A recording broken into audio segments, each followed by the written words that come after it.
Hey everyone, thank you so much. So when Pete asked me if we wanted to put on this conference together, immediately it was a yes, because ultimately I wanted to be able to get on stage today to say thank you so much for your ongoing support and loyalty to our business, Realbase. Now, it's interesting when I think about it, because although everybody in this room is a Realbase client, not everybody actually knows who we are. And so when I thought about coming on stage today, I thought about what I shouldn't do, and that would be come up here and sell your products for 20 minutes, because let's be honest, there's nothing more boring than that. So instead, I thought about, I guess, the value that I could bring in terms of our business and, the journey we've been through. And so I wanted to bring you some of the insights that I've learned over the last 10 years and share with you some of those parallels to what you do.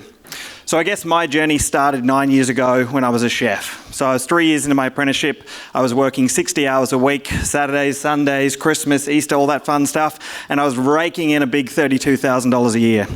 And I guess I realized pretty quickly, this is not my forever job. Now, parallel to this, my parents had a real estate photography franchise.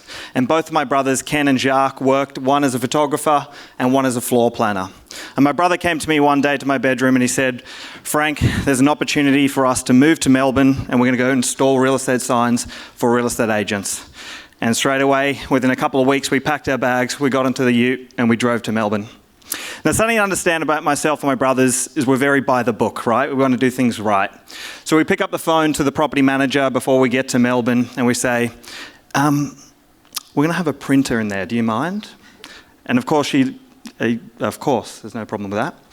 Now, I probably didn't tell the whole story to her, so I got a photo for you guys. So we arrive in Melbourne, and this is our lounge room. So we've set up a small little commercial factory in our living room, and you can imagine the shock she had when she came for our routine inspection at 6 months, but she gave me approval. So what you're looking at there is a printer. We've got the guillotine. My dad's come over. He's visiting us in Melbourne. He's sitting on a couch. You might call it a beanbag. And we're sitting around watching TV with the family. You might call it a computer screen.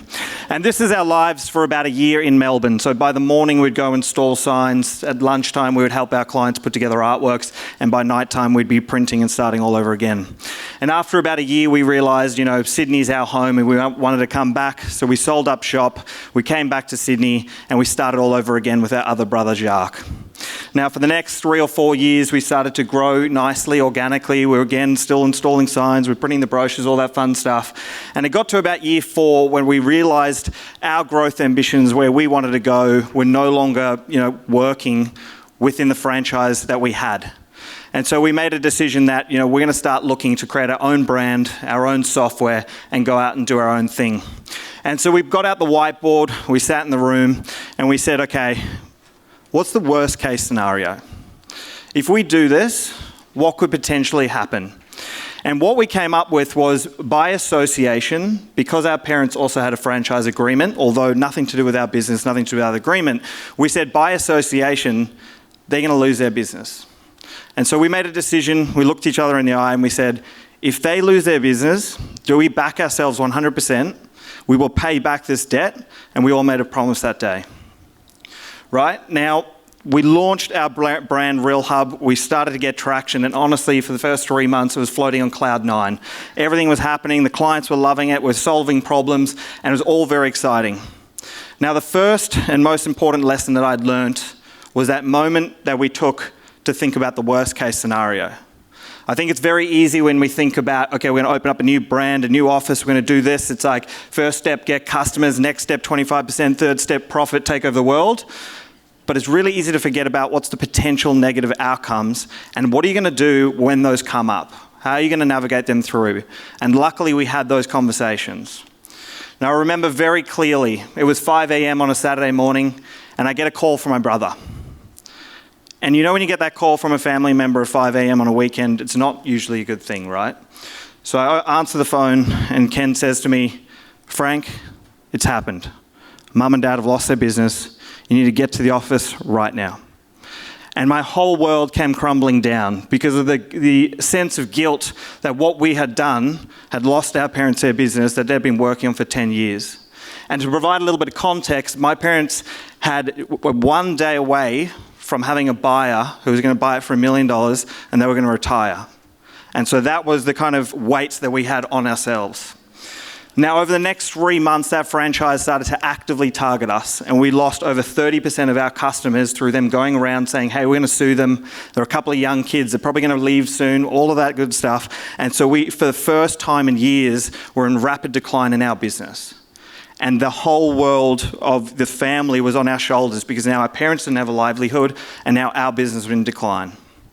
So we were backed into a corner, right?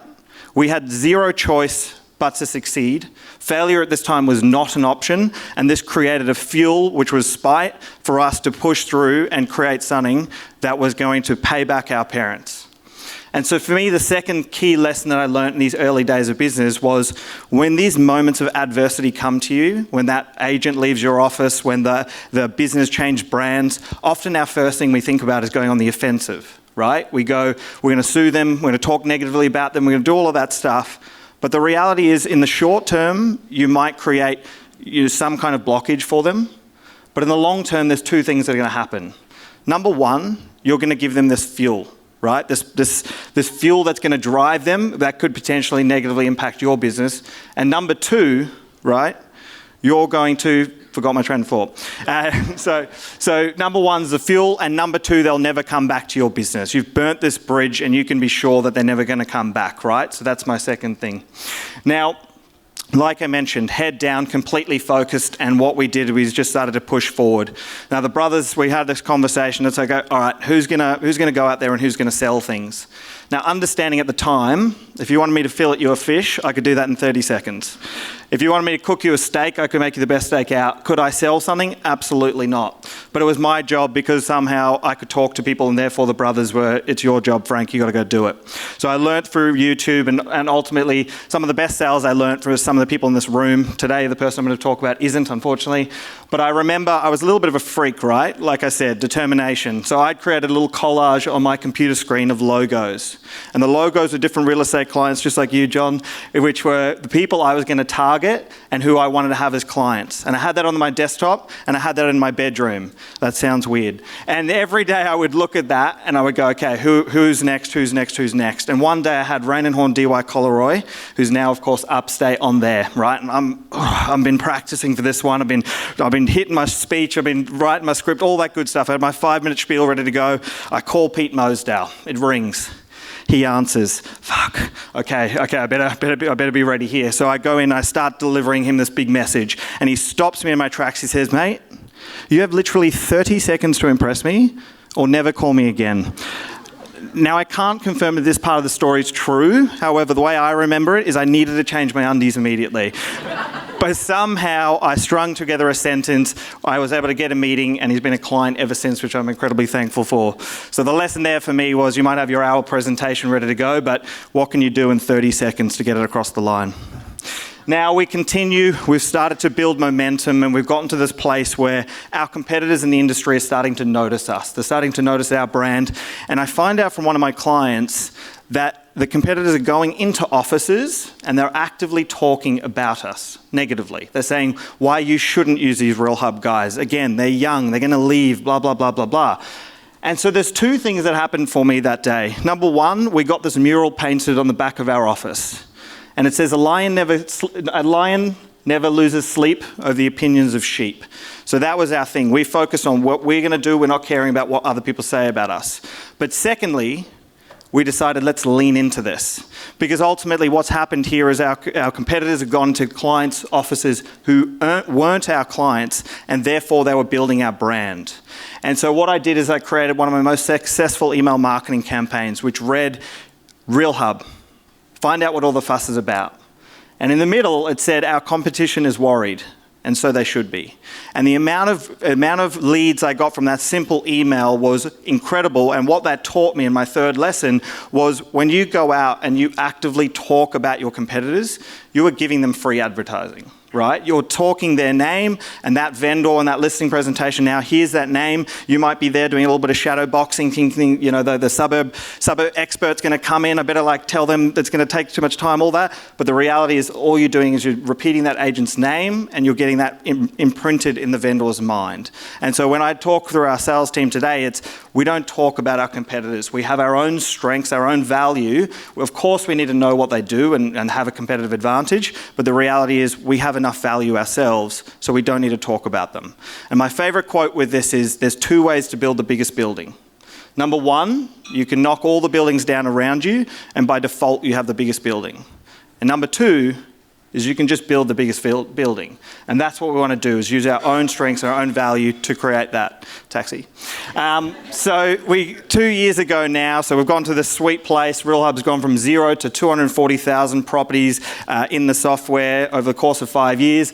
And we've gotten to this place now where we're the number 2 in the market, and it's incredibly exciting. But we've gotten a little bit stagnant, because what had happened is we were so focused on competition at that time, we were kind of moving in incremental steps. And so I'm sitting at my computer one day, I'm typing away, doing something, I'm sure I'm solving the world's problems, I don't know about it. And I get one of the team, they bust into the door, right? And they come to me and they're like, Frank, the CEO of Campaigntrack's here. Okay, right. Okay, so I'm sitting here and I'm going, okay, I know why he's here. He's come to murder me. That's it. He's come to murder me. I've stolen enough business here. He's going to murder me as a peace offering, and everybody in the business is going to see it. So I'm ready to call my wife. I'm saying, I love you. It's been good and all that stuff. But I get the courage. I walk over and I sit down with him, and he drops the hammer on me and he says, we've been so focused on competition and small tit for tat that we're not focusing on the bigger deal, which is, building value for the industry and creating something special. And so in that moment, it was like a hammer dropped on me, and within 8 weeks from that conversation, we'd merged with our number one competitor, Campaigntrack, and we created our new brand, Realbase. And that was all the span of 8 weeks.